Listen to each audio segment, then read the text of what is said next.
Okay, Charlie Kirk update. Beyond that, this is crazy. This broke in Utah.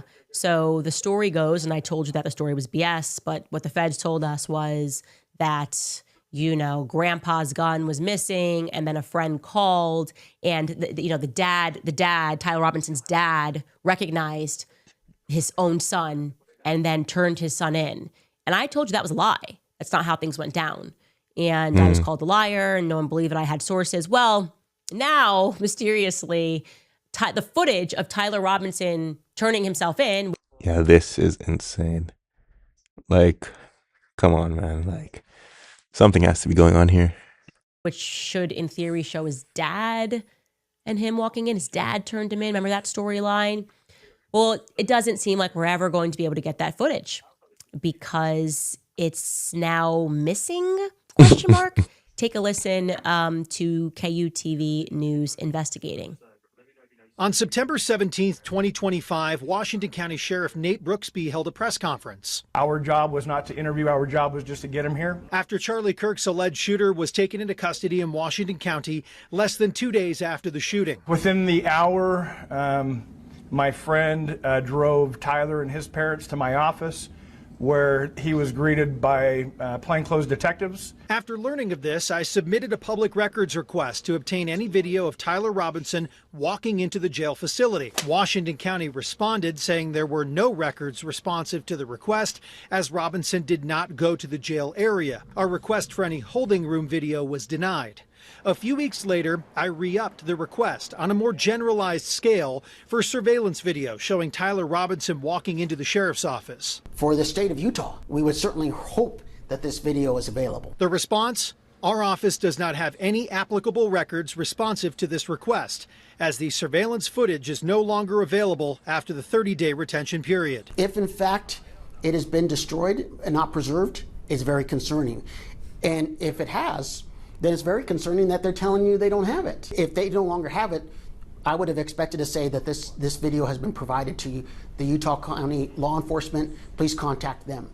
But instead, this letter leads, in my opinion, as trying to shut the door and not give you free access to the press. While it's not clear if the video exists and was just handed over to another agency, in a response to me, Washington County shared with me they don't believe the video was shared with anyone involved in the case. Wanting to get videos showing that he turned himself in and the manner he did so would be crucial for the defense work of mitigation. Yeah, this is ridiculous. Come on. Like, who are you fooling? I don't know, guys. We just can't get one verifiable piece of evidence that Tyler Robinson even exists. Does he even exist? I think it's a fair question. Is he just an AI app? Does Tyler Robinson even exist at this point? Feels like a fair question, because we can't get one clear image. And now, which good on them for realizing, oh wait, actually we can put in a gamma request and figure out whether, like, we can just watch him turn himself in. That's a big part of the story. Heroic dad marches his son in and says, here he is. And I told you that was all crap. So what actually happened? What actually happened? He also can't appear in person. He's appearing electronically, doesn't have to put his video on for court hearings. What is going on? How dare they call anything that we are covering a Yeah, now the conspiracy theorists just have, like,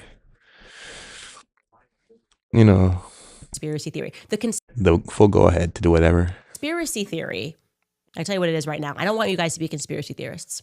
The conspiracy theory is that Tyler Robinson, who did not attend UVU, had never been on UVU campus, packed up his car that day, jumped onto a rooftop, figured out how to, like, jump around like Spider-Man, and just knew exactly where Charlie Kirk would be seated, despite having never been there.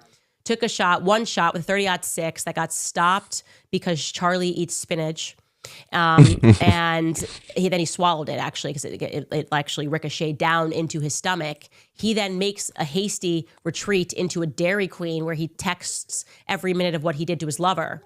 And then, despite going home to his lover, he decides the next day to still text his lover more about his dad. Yeah, that makes sense. Yeah, he's home, but they're still texting more because, like, that's what you should do as opposed to just talking to him face to face. And he wanted to get away with it. And he expresses that, but at the same time, despite the fact that he's got like a 4.3 GPA and he's like a boy genius, he just decides to write every minute of the crime that he had just committed to his love. That's actually the conspiracy theory. Like, that's the tinfoil hat conspiracy theory. I don't want you guys to believe that. That's crazy. That is totally crazy stuff.